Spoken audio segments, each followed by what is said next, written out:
Here at the James Beard House today to celebrate the Berkshire's harvest. We chose the theme Berkshire Cure-All because in the Berkshires we have a very short growing season.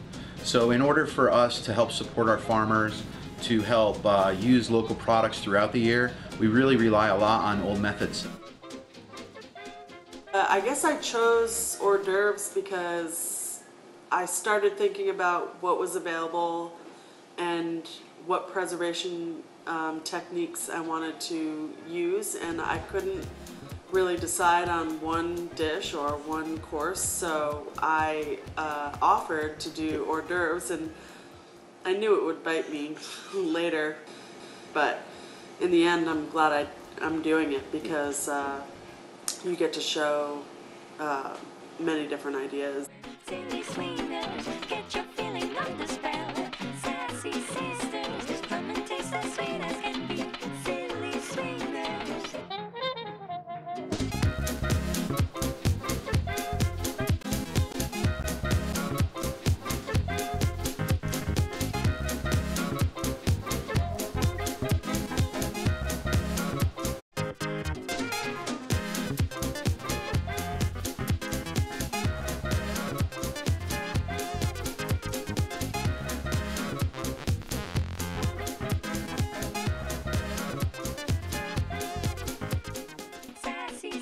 One of the exciting things for me is that Terry Moore is going to be one of the featured chefs at the beer dinner tonight.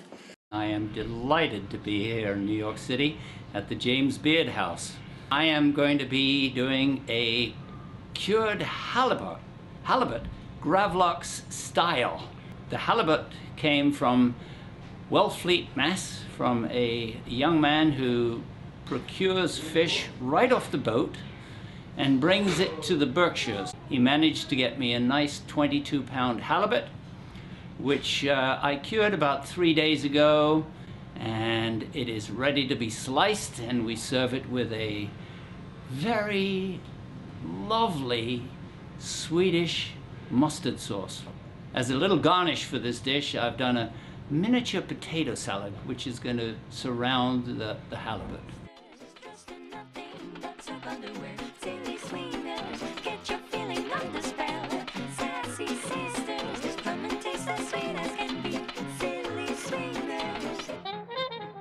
My association with the local farmer goes back 30 years.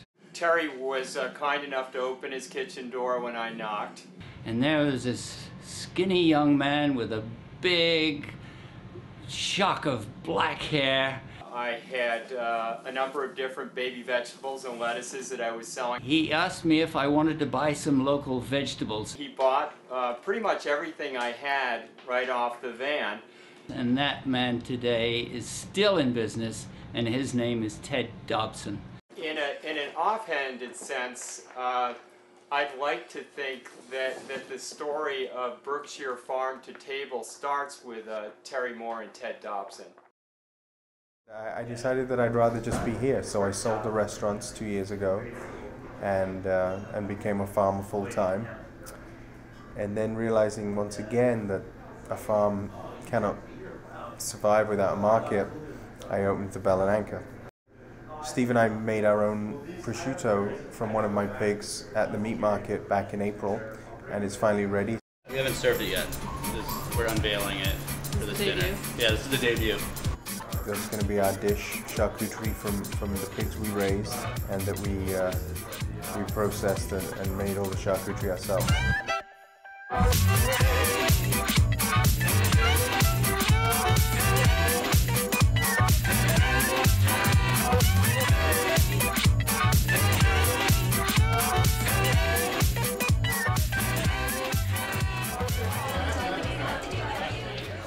A lot of dinners that you see down here at the Beard House are individual chefs or chefs from the same company, all kind of having similar roles. This I think is a unique dining experience because you're seeing 7 totally different people doing their thing. I'm Jeremy Stanton from the Meat Market in Great Barrington, Massachusetts. I'm here with Morgan Hartman from Black Queen Angus Farm, Berlin, New York. We're excited to be going to New York City to the James Beard House. We at the Meat Market will be featuring some of Black Queen Angus quick cured tenderloin that our chef Jamie Paxton here at the Meat Market prepared. I'm up next. I have mutton and beef on the plate. They both have been cured in the same way. So the mutton is the loin and it's beef tenderloin from Morgan Hartman, who's our farmer at Black Queen Angus. And they're just done in a quick cure, 3 or 4 days, in salt, sugar, and a little bit of rosemary. And they'll be sliced thinly, served cold at room temperature on the plate with a celeriac remoulade and parsnip jam. When coming up with a menu for an event like this, given 7 different chefs, we all sat down, threw out some protein, some courses, and it was actually really surprising to see that within 45 minutes, 7 chefs had a menu that was basically outlined. There was a meeting with all the chefs to go over the menu to get, an idea of who was going to do what, and so I just have an affinity for working with duck. I like it. I love to eat it. It's one of my favorite foods, so I think I volunteered second to go with a duck breast, and I know it lends itself really well to being cured. So we're doing a couple different preparations with it. We're honey curing the breasts and then drying them for about a week and a half, and then the legs we're going to do just a classic confit cured for a couple days and then cooked in the duck fat.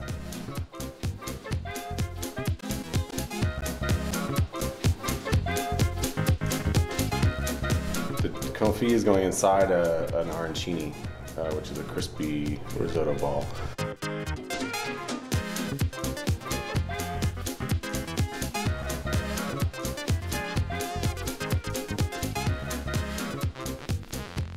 Great group of chefs. I mean, really couldn't ask for a better group of people to go down there with. Everybody put the group in front of the individual in a big way. I really, Dan Smith and I stood there for a couple hours together making a mess, rolling, the risotto balls, and during plating everyone jumped in. I mean, it was just constantly, what can I do, what can I do, what can I do? It was a lot of fun working with everybody. It's about community, and it's about setting personal differences aside and just coming down and having fun and cooking, and doing what we do. It's really, really incredible to watch the chefs who I work with individually work together. And usually when I see the chefs, I'm delivering something, I might linger for a few minutes, but I don't get a chance to really see what goes on in the kitchen. I was just blown away by, there's so much going on. It's a 7-course meal. Each course has its own universe of tasks that need to be done and timing. And the chefs are there without their usual teams. They're there with one another. And they, are all used to being the one who's running the show, working together to get something out that everyone feels great about, and then feeling very accomplished. And it's an awesome thing to see. Tonight, my course is the salad course. I'm serving cured lamb pancetta, lamb from Lila Burley in Vermont, served with pickled vegetables from Foggy River Farm, and then baby microgreens from Equinox Farm.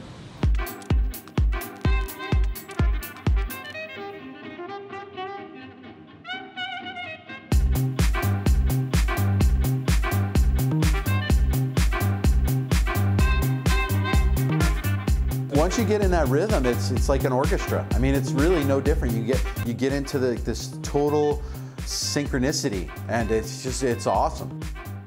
This is the blue cheesecake. It's a mixture of Shaker Blue, Taleggio from Hartwick, Mass, and mascarpone. The dessert is a cheesecake style, but it's really not baked like a cheesecake. That'll be served with a Berkshire wildflower honey, which is Jan Johnson's farm, a reduced apple cider caramel sauce, and Serrano ham crisp. That's actually Serrano ham style. It's made from my pigs, which are milk-fed pigs. I slice that like a prosciutto and we crisp that in the oven. And a Berkshire Mountain bitter chocolate bread, which I think most of you guys have tried earlier. And a small apple salad. The apples are from Hilltop.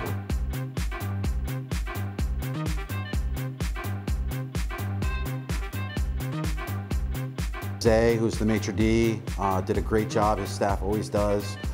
It's cool going back every year because you get to know these guys, so they kind of know how you work, which is awesome.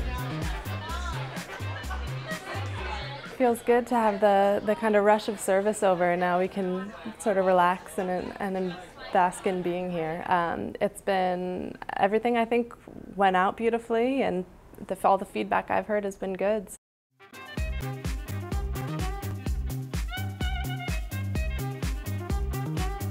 When I was going through culinary school, I dreamt of coming here to cook, and some of the best chefs in the world, in the country, have partaken in cooking at this house. It's just an awesome place. It's a real honor to be here.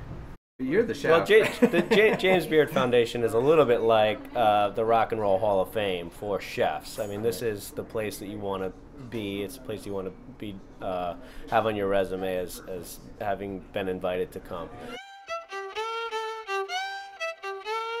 Yeah, I think we probably will. I mean, it's become a yearly thing, so no sense in stopping that. We really do have a lot of fun. We have a great time when we go out afterwards.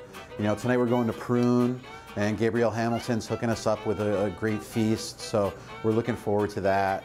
And it's just, you know, it's fun. We get to come down, show our trade, show what we do, and then go out and have a great time, you know, hanging out together, talking trash.